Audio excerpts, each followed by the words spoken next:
Eto nga pala yung mga kaganapan nung grand opening ko nung April. Sa sobrang busy ko nga, ngayon ko lang siya naasikaso at ngayon lang ako nagka-time mag-edit ng video.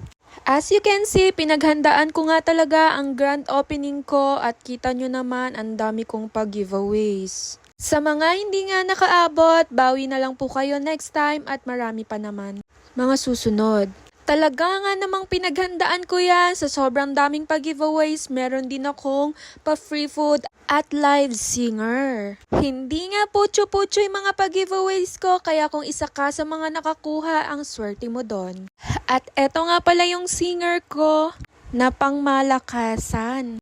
Best friend ko nga pala yan at subok ko na yung ganda ng boses niyan. Kaya kung meron kayong mga event, pwede nyo rin siyang i-invite.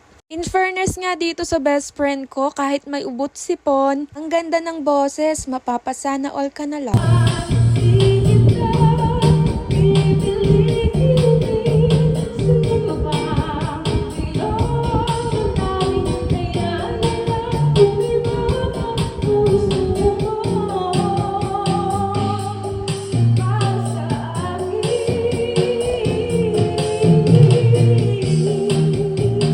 At syempre, bago ang lahat, ako muna ang magpa-pamper. Available nga sa studio natin ang hand spa, foot spa, hand massage, manicure and pedicure. At maraming pangang iba at ifa-flash ko na lang sa screen yung mga services ko. At maya-maya nga lang nagsidatingan na yung mga clients ko. Hindi ko nga ina-expect na maraming dadating. Maliit pa naman yung space ko pero carry lang. Meron pa nga nag-walk-in that time, pero dahil hindi ko na ma-accommodate, buti at pumayag na bumalik na lang sila. Usually nga, mga regular clients ko to, in fairness, willing to wait.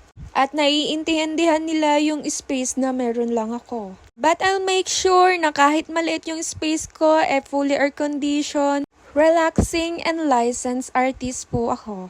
Mini-make sure ko nga na laging satisfied ang aking mga clients. At buti na lang din, tunulungan ako ng mga kaibigan ko at naging successful nga ang grand opening ko. Shoutout sa inyo! Sa mga gusto pong itry yung mga services ko at gustong i-visit ang clinic ko, we're located at Santo Cristo, Pulilan, Bulacan. At pwede nyo rin pong i-search sa Google Map kay Beauty Aesthetic Clinic.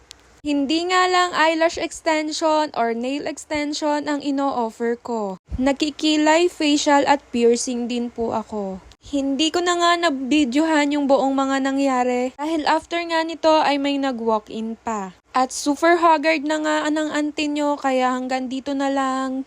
Thank you for watching!